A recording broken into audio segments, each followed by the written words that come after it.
太强了。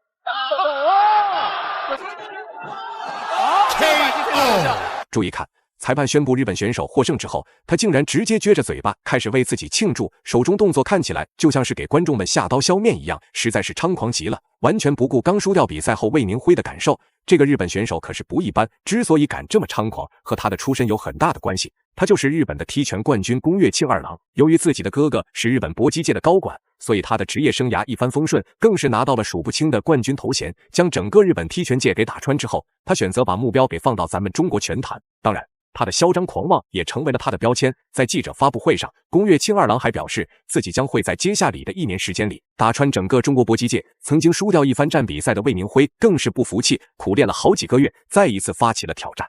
赛前也是撂下狠话，如果今天自己输掉比赛，那么将会从此退出中国拳坛。这也足以证明魏宁辉有绝对的实力拿下这场比赛。咱们也是废话不多说，直接来到比赛现场。卷土重来的魏宁辉更是开局就占领了擂台中央，根本没有给日本选手一点反应的时间，直接用重腿开始对其进行压制。这场比赛魏宁辉一定会使出所有力气，就是为了找回自己曾经输掉一番战的面子。日本选手也非常激进，看到魏宁辉如此凶狠，两人的节奏也是加快了不少。高潮，整个比赛应该没有低潮。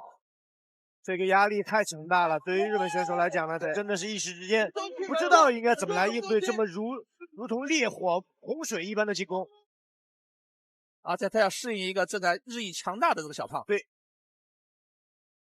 一开场的2记标志性的左手的下位摆拳，能够在一番战中打败魏宁辉，足以证明这个日本选手实力不一般。在吃到魏宁辉多次重拳之后，他依然能表现得稳如老狗。两人的出拳速度不仅快，而且威力巨大。但是身为主场作战的魏宁辉，自然在气势上要比对手高一头。短时间内，日本选手也开始用搂抱的方式来组织魏宁辉。这个基础勾拳了。对，如果不做适应性的专门针对性训练，这个位置真的很容易被打到，很难防守。是。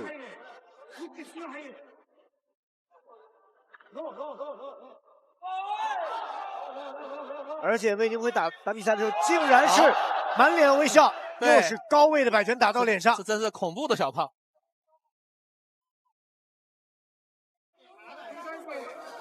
日本选手也在试探的过程中发现魏宁辉的漏洞，所以开始不停的出腿，想要以此来干扰魏宁辉的进攻节奏。不过魏宁辉的催泪重拳可是届届有名，就算步伐被日本选手给干扰，依然能够将自己的重拳抡在日本选手的身上。管你是什么冠军，先挨上一拳再说。重拳直接迎面打在对手脸上，因为小胖现在没有刺拳了，他前手是前手刺摆拳。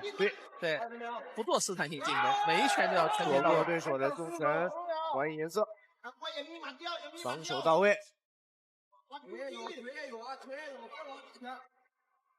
好，这一会儿还有10秒钟。但是想击倒这个日本选手，要有耐心。对，这日本选手啊还在还击，而且呢，左右2个直拳还打到了防守拳套里。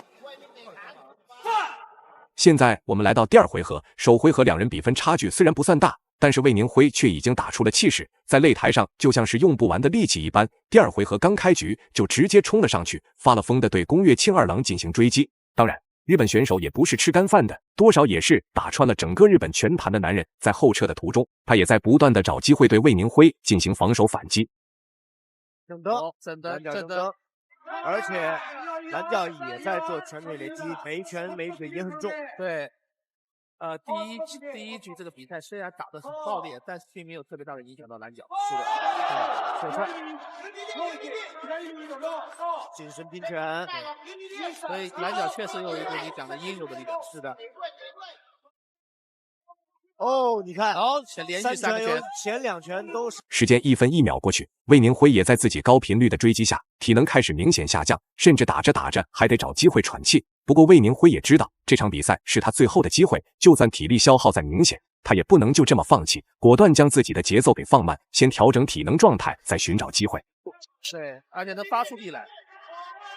接腿迎击拳，做高爆头的动作就是骗对方打拳的。魏宁辉的这个拳确实有 KO 对方的能力，但是他也被对方 KO 过。对膝，好，正蹬，可以让，对，一定要小心。啊，双方都要小心，做好防守。啊，双方的气势都很盛大。对，啊，第3个回合体能是很重要。现在我们来到第3回合，不得不说，魏宁辉在这场比赛中打出去的拳头，不说上千，也有几百了。在这么高频率的组合连击下，魏宁辉依然能够坚持住，这也足以证明他的意志力有多强。魏宁辉同时也有着催泪大师的绰号，泪是肋骨的泪。就算魏宁辉的体能消耗再严重，也能在关键时刻打出重拳，给对手造成致命伤害。脚也很危险，蓝角在狙击。对，现在为止呢，蓝角是吃亏的，但是他的意识就是吃了亏之后马上迎上去再来。对，说明他不准备退让，他不准备退让。对，第一体能突围，第二技战术意识非常清晰。对，他是准备送你几拳的，但是真的打倒你，是找机会。对，两个人都想打 KO。